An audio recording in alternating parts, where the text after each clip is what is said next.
Professeur Didier Raoult, comment est-ce que les choses avancent sur le plan de l'épidémie? Oh, pour l'instant, ce que l'on voit, c'est que le, le nombre de cas nouveaux est plutôt stable. Ici, le nombre de cas en réanimation n'a pas explosé. Donc, je pense que la situation est encore plus favorable dans son évolution en France. Donc, tant mieux si ça continue comme ça.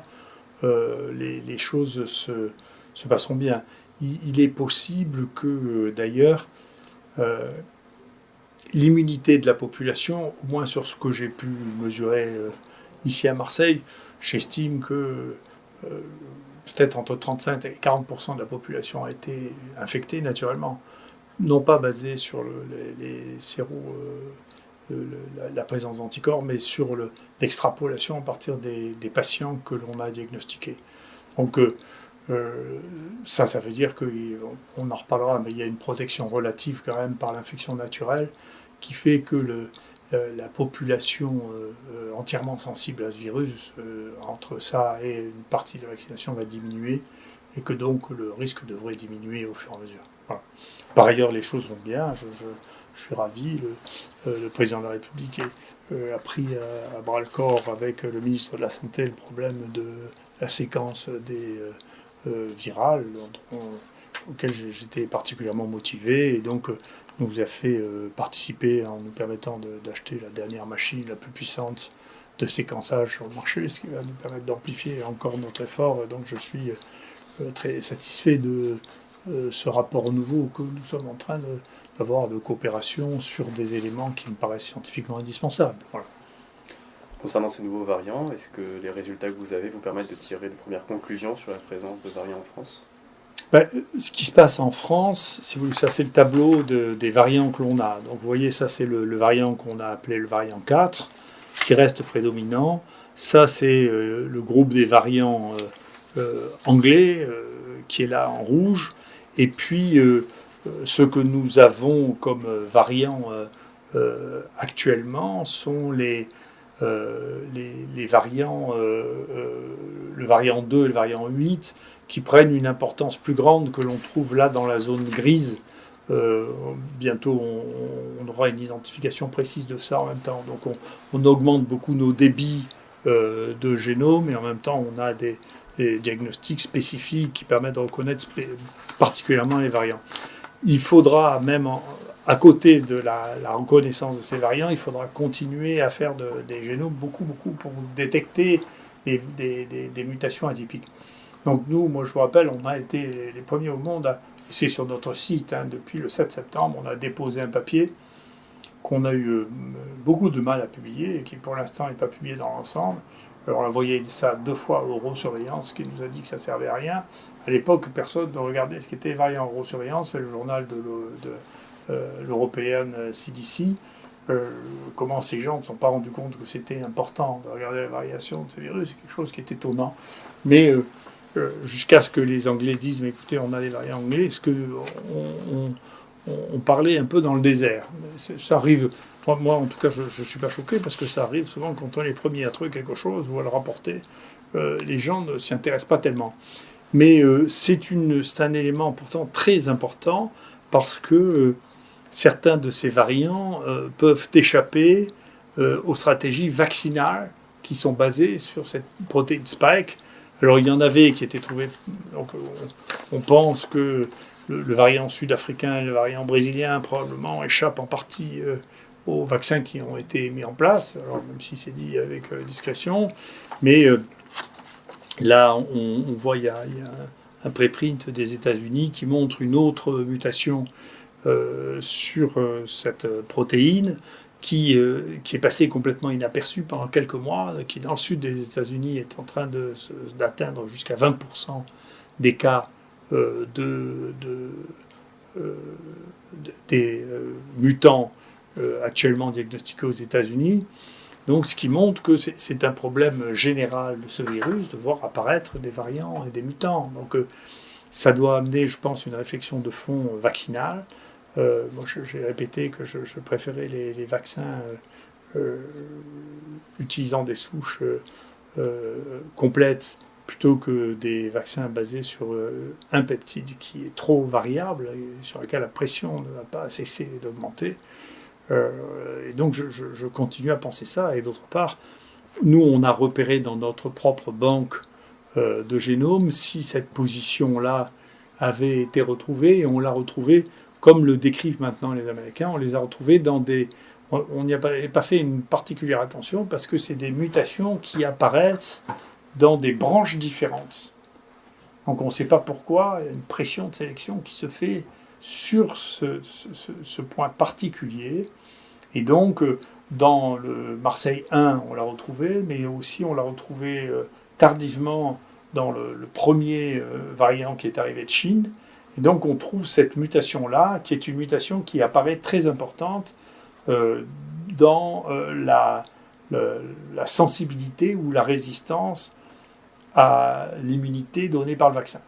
Donc il faut surveiller ça de très près parce que, en particulier, toute la protéine spike, il faut la regarder de très très près. Il faut faire beaucoup de séquences parce qu'on risque de voir apparaître d'autres mutants qui seraient résistants au vaccin. Donc je pense que c'est un point très important. Mais d'où viennent tous ces mutants ? Alors, les coronavirus mutent comme tous les virus, mais à un rythme plus ou moins important. Il y a plusieurs choses que l'on identifie. D'une part, je l'ai dit, je l'ai redit plusieurs fois, les élevages de visons représentent un risque considérable parce que les épidémies s'y développent d'une manière extraordinaire et donc on a le nombre de variants très significatifs issus de colonies de visons est considérable. Je regrette beaucoup, d'ailleurs je le redis, que nous n'ayons pas accès à la séquence française des visons qui est là depuis plusieurs semaines et auquel on n'a pas le droit d'avoir accès pour pouvoir travailler scientifiquement. Je considère que c'est une attitude anti-scientifique qui n'est pas acceptable. Donc je pense qu'on devrait l'avoir, pouvoir réfléchir comme les autres. Ce n'est pas des choses qu'on garde pour soi comme un petit trésor. Là. Tout ça est malsain. Je rappelle que nous, toutes nos données sont en permanence sur notre site et qu'à chaque fois qu'on écrit un article, on le met sur notre site de préprint pour que tout le monde puisse en profiter. Donc ça, c'est une source. La deuxième source incontestable, c'est les remdesivir. Donc les gens qui ont une immunodépression et qui ont reçu le remdesivir, un certain nombre d'entre eux ont présenté des mutations importantes. Nous, on a une personne dans ce cas, la seule qui a eu à la fois cette situation d'immunodépression très particulière, des lymphomes, et qui a eu du remdesivir. Très peu de gens ont eu du remdesivir à Marseille. Eh bien, on a observé 15 mutations qui sont apparues pendant la durée de son traitement. Donc, c'est un agent incroyablement mutagène. Donc, ça ne marche pas. Ça n'a pas arrêté la persistance virale. Deuxièmement, on a l'impression que globalement, quand on voit maintenant les gens qui ont des portages viraux qui dépassent 90 jours, que la plupart du temps, ils ont eu du remdesivir. Et le mécanisme pour lequel ils ont des portages chroniques, en tout cas celui que j'imagine, c'est qu'ils favorisent beaucoup les mutations. Et on le savait depuis 3 ans qu'ils favorisaient beaucoup les mutations des virus, et que ces virus mutants permettent d'échapper au mécanisme immunitaire, et donc de faire que le virus dure plus longtemps parce qu'il n'est pas éliminé par le corps.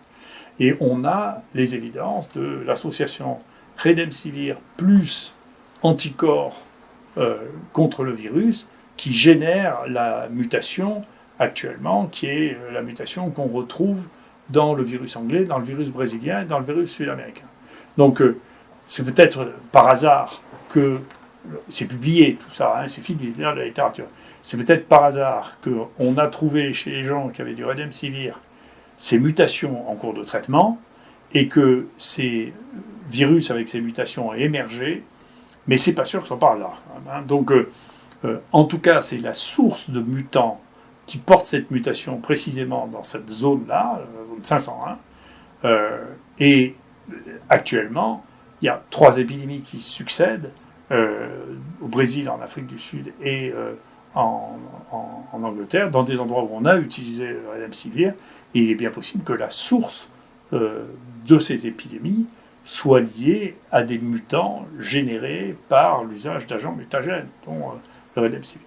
Est-ce qu'on connaît mieux le risque de réinfection qu'un patient qui a une première fois le virus? Oui, alors ça c'est plutôt dans les choses, ça c'est plutôt une bonne nouvelle, mais qui va pour moi avec l'idée que il faut probablement, et peut-être que les gens de Sanofi auront cette stratégie, j'en sais rien. En tout cas, il faut probablement faire plus du vaccin traditionnel que du vaccin moléculaire. En tout cas, c'est mon avis, parce que maintenant on peut estimer le risque de réinfection dans les 6 à 8 mois.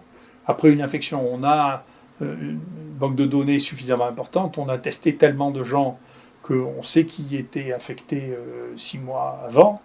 Et donc, on peut estimer que le risque de réinfection avec un nouveau variant se situe entre 1 et 2%. Ce qui veut dire c'est que la première infection, au moins dans les 6 premiers mois, est protectrice dans 98 à 99% des cas. C'est bien, c'est la première fois que, de mon point de vue, on peut évaluer réellement ce qu'est la protection naturelle obtenue après une infection par ce virus et vis-à-vis de ces variants.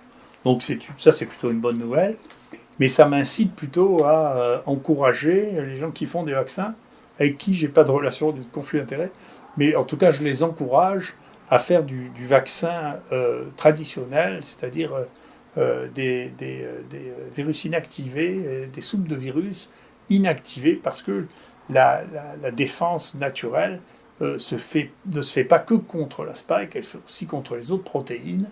Et une protection plus large de cette nature-là a plus de chances d'être efficace. Mais encore une fois, le fait qu'une grande partie de la population ait été déjà infectée, que par ailleurs, pour des raisons qui sont mal comprises, il y a une partie de la population qui est résistante naturellement à ce virus. La proportion est pas très claire, mais peut-être 20 à 30% des gens qui ont une résistance naturelle à ce virus, plus ici à Marseille, peut-être 30 à 40% qui ont été infectés par le virus. Ça veut dire que la population sensible a diminué d'une manière très très significative et que le risque d'explosion épidémique est relativement modeste, y compris avec un variant nouveau, compte tenu du fait qu'on ne voit pas, il n'y a pas la même fréquence d'infection avec les variants nouveaux chez les gens qui n'ont jamais été infectés que chez les gens qui ont été infectés. Donc, il y a une relative protection, au moins pendant quelques mois, et il est vraisemblable que ça se passera probablement comme les autres infections, comme la grippe, où, bien sûr, cette immunité ne durera pas éternellement, mais elle protégera pendant un certain temps. Donc, on devrait plutôt aller, si l'association de ces différents éléments devrait plutôt amener sur le fait que on va continuer à voir apparaître des variants, mais que notre passé sur un an devrait protéger relativement la population dans laquelle ça a déjà beaucoup sévi. Merci beaucoup.